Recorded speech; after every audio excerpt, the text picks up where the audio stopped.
saya Fanda Melvina Luman Raja. Pada kesempatan kali ini saya akan membuat penjelasan singkat mengenai keuangan syariah, yaitu untuk memenuhi tugas manajemen keuangan. Yang pertama, mengapa keuangan syariah lebih maju di London, Inggris daripada di Indonesia?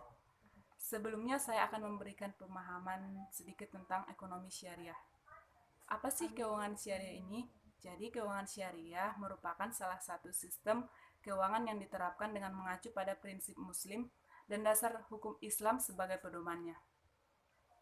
Keuangan syariah lebih maju di Inggris daripada di Indonesia, yaitu karena sistem perekonomian di Inggris ini didasari kesejahteraan sosial yang dipadukan dengan pasar bebas.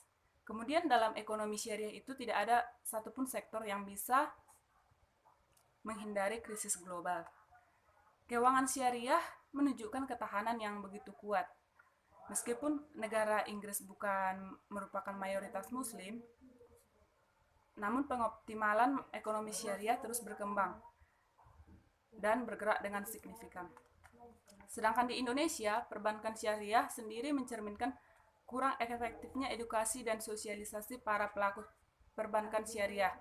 Padahal dengan edukasi dan sosialisasi yang gencar, seharusnya perbankan syariah tidak akan mengalami penolakan, melainkan justru berkembang lebih besar.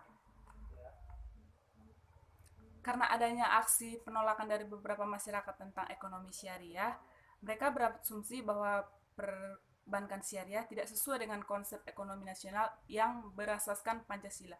Padahal perbankan syariah katanya telah memiliki undang-undang yang disetujui DPR, yang merupakan representasi dari berbagai kelompok, suku, agama, dan ras di Indonesia.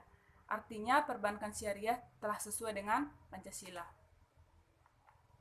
Dan sistem perbankan Pancasila dianggap produk dari berbagai ekonomi satu agama.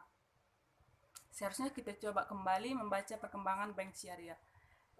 Bank syariah ini adalah sebuah model bisnis perbankan yang berbeda saja, yang lebih menekankan pada fairness dalam kontrak-kontraknya yang disebut dengan bagi hasil ataupun profit loss sharing. Oke, saya akan menjawab pertanyaan yang kedua, yaitu bagaimana prospek keuangan syariah pada pasca COVID-19. Jadi, prospek keuangan syariah pada pasca COVID-19 ada 5 dimensi yang berperan, yaitu yang pertama, evolusi peranata sosial. Hal ini akan berdampak pada cara pandang hidup dan pergerakan preferensi sosial di mana interaksi ekonomi dan keuangan menjadi bagiannya. Pandemi saat ini telah mengajarkan kepada kita solidaritas dan kemakmuran bersama tanpa memandang latar belakang negara, etnis, dan agama.